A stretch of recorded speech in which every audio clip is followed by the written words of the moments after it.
What's up, resellers? I'm Rebecca, and you're watching Rebecca the Reseller. I have a really new video for you because I have done Poshmark closet reviews on my channel before, but I've completely reimagined and reformatted how I'm going to be tackling them and sharing them on my channel. I've taken the closet review and chopped out only the good parts that aren't the same things I've said before in other closet reviews and that may be helpful and beneficial to other people. So this is the very first one. I really would love your feedback on it. There's going to be clips of the closet review, and I will insert a little transition just to let you know what's kind of coming up so that you can see that this is about listings or this is about sourcing. So that way you get an idea for the context of the clip that you're about to watch. Thanks and enjoy the video. So you have a lot of t-shirts, and I don't think you're gonna get a lot for them. The brands are okay, but overwhelming majority are lower end and may not sell or will take a long time to sell. So for you, it might be about listing less and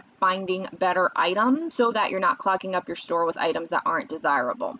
Maybe you can spend more time sourcing and less time listing. You may need to get okay with walking out of the thrift store with nothing. You can definitely improve your sourcing to increase your sales with ordering in bulk from places like Jomar Wholesale, and you can use my code Rebecca the Reseller for 10% off. So I know that you had specifically mentioned about the sourcing where you're located and that it's not very good. And I totally understand that. And I will say it's probably a little bit better here maybe than what you're finding. I would imagine that there are certain places that you're just not going to find a lot of great stuff. And I know that when I go to the Orlando bin, I can go and dig for 2 or 3 hours and just come away with basic stuff. Yeah, it's cheap and that's great and it's stuff to list, but it's not going to get me to the heights that I'm looking for. And so for me, my closet only really started becoming the most successful it's ever been in this last year or so because I started to order online because of the pandemic. And I really feel like if it weren't for the pandemic, I'd still be doing the same old thing and I would not have the results that I have now,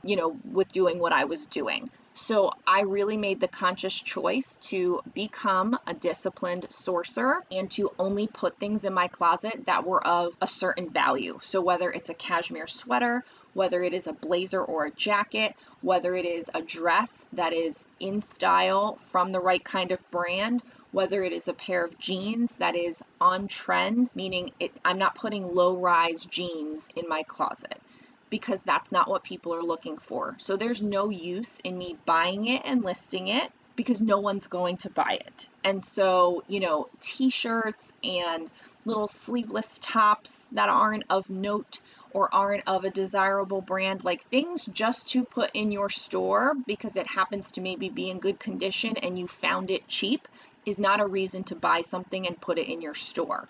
So it's almost better you list less. What if you went down to 2 listings a day if you're listing 5? What if you go down to 1 listing a day if you list 2?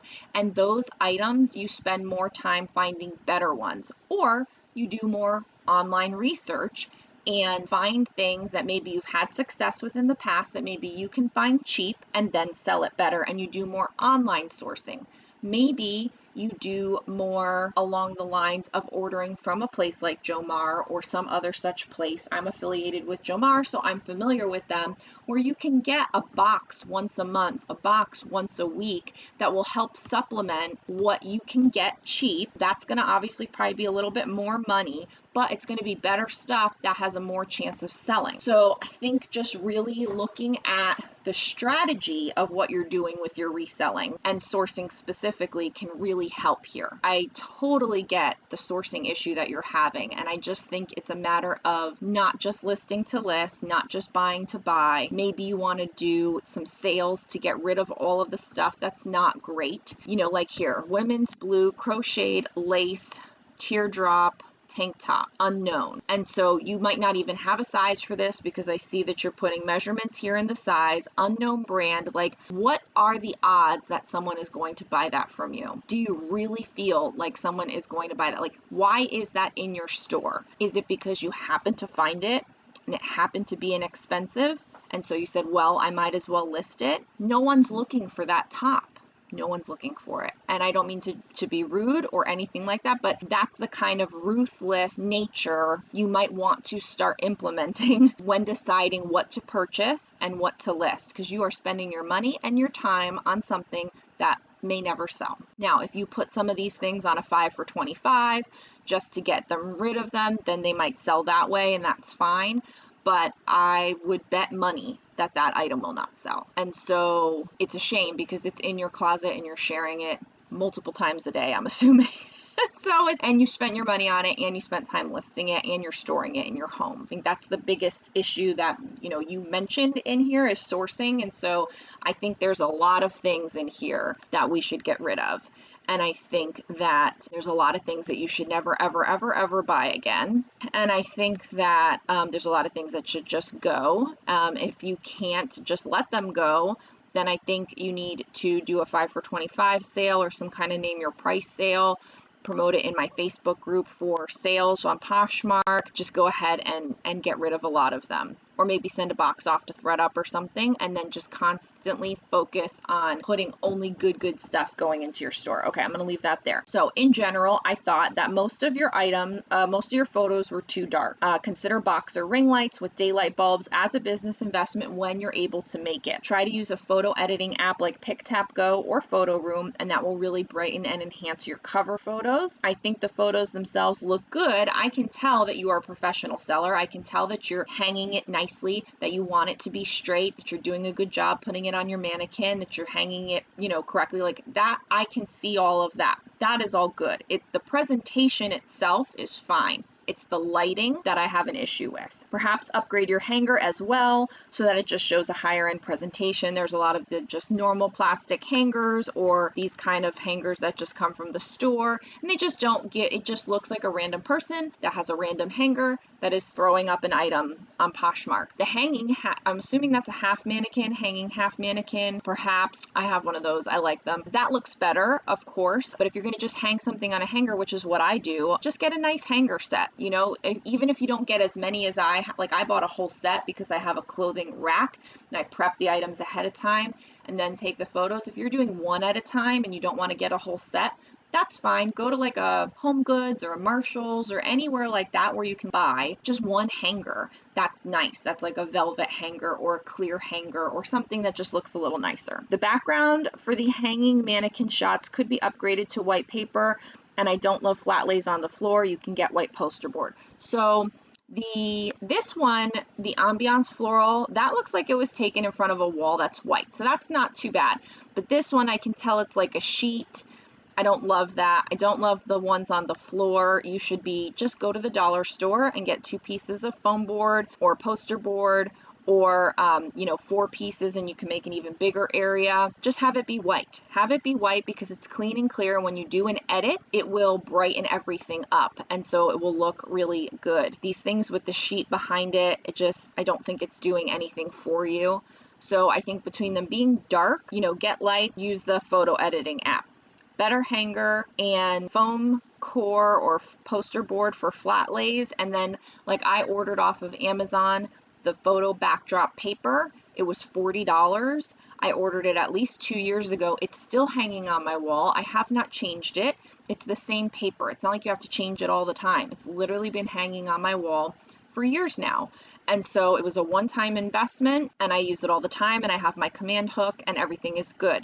So I do think that would be a great investment as well to make those photos, because you're doing this work anyway. So you want the photos to do the work for you as well. Like, you've already taken the photos. So when you take the photos, you want that photo to be the absolute best it can be so that it shows your item in the best light. But like you have American Eagle at 18, and then you have Chaps at 20 and a new approach at 18 as well. Rockin' Republic you have at 25. That's a Kohl's brand. If you're gonna charge more for something, you should charge more for the American Eagle. But what are these? Let's see. These are short, 8.5 rise. So these are low rise. And so these should not even be in your store. Like, you should not pick those up. Don't get those. Those are not in style. Nobody wants them. And I don't mean to be rude. I just, you have to think like that when you're choosing things to go in your store or not. I check the rise. If it's the right rise, if it's high rise, I put it in my store. If it's not, it doesn't go in. There's always more keywords to be added, and you never know what someone is going to search for. People could search for one thing and have 10 ways to say it. And if you don't have that keyword, you're not going to come up. And there's so much competition, especially for basic things, run-of-the-mill things, common things, that you need to stand out as much as you possibly can. You need to fight for every single one of those sales. So here, this is just one giant long paragraph. When I look at it, it's like, that's a lot of words. It's a lot of words. I don't really want to read all of that. I don't know what you're telling me. And so if you had broken this up into 2 or 3 different little paragraphs, I think it would look a lot better and would be more manageable for someone to digest, because as we all know, buyers don't always read everything. And so this would turn me off. Restating the title, I don't mind that. Excellent pre-owned condition, actually look new, no flaws, that's fine. You want to tell the condition description. Maybe that's your first paragraph. And then your second paragraph is your measurements and your content and stuff, the fabric content. So that could be your second paragraph. Zipper, button closure, blah, blah, blah, comfortable, stretchy, cute. So you're adding a lot of keywords. That could either be its own paragraph at the end, or it could be up in the beginning paragraph where you're kind of telling them everything that goes on. And then you have a bundle information here, and that's fine too. That can be the last line. And I have really a buyer confidence line that says ship same next day, professional seller, offers welcome, heart for price drops, bundle and save, and all of that stuff. So all of those kind of buyer confidence things should be the last line. I think that would work really good. So you might just want to consider what you're doing for your template just to make it more user friendly for the buyer. I think it's good for SEO probably, but you want to make it better for the buyer. And then I do think you might end up being able to add more keywords perhaps. I mean, jeans, there's only so many. I'm assuming you have skinny. Oh, you have them as straight leg. I don't think that they're straight leg. Do they say that they're straight leg? If they say that they're straight leg, then that's fine. But to me, that looks like a skinny only because it tapers down so much at the end. So you can see there, that looks pretty tight. I'm not looking at it up close. So I would classify those as skinny. And that could be another thing. You don't have skinny written anywhere. You don't have straight leg written anywhere. You have it in the category. And so if it's in the category, that's fine. But I always put it again. If you're not sure, you can put skinny or straight, and that way it's like in the keyword. Like you could go through here and say, did I sell anything for over $20? What is it? Let me find more of that. Is there anything I sold for $15 or higher? What are those? Okay, let me start there and try to find more of those. Anything that you sold for less than $15, don't put that in your store anymore. Don't buy it again. Don't put it in your store. And then if you want to try to get higher value items and you haven't sold anything that's higher value, then you just go to Poshmark and look for solds and see what keeps coming up. Lululemon. How can you find Lululemon? Can you go on and buy it from someone on Poshmark cheap and then resell it yourself? Can you buy a box that might have Everlane and Lululemon and some other things?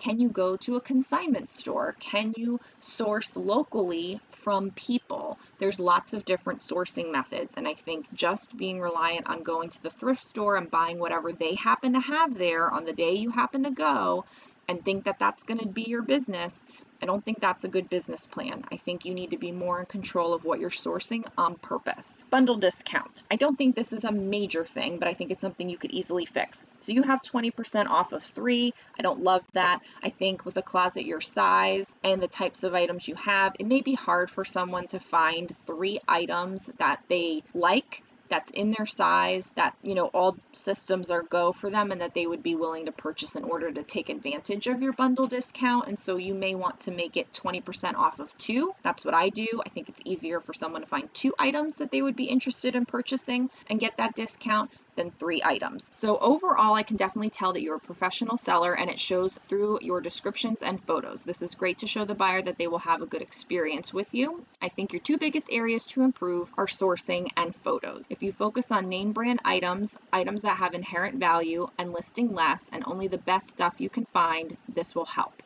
You can then supplement with online sourcing or traveling to source. Your photos need just a slight upgrade with lighting and background. Otherwise, I think they are good.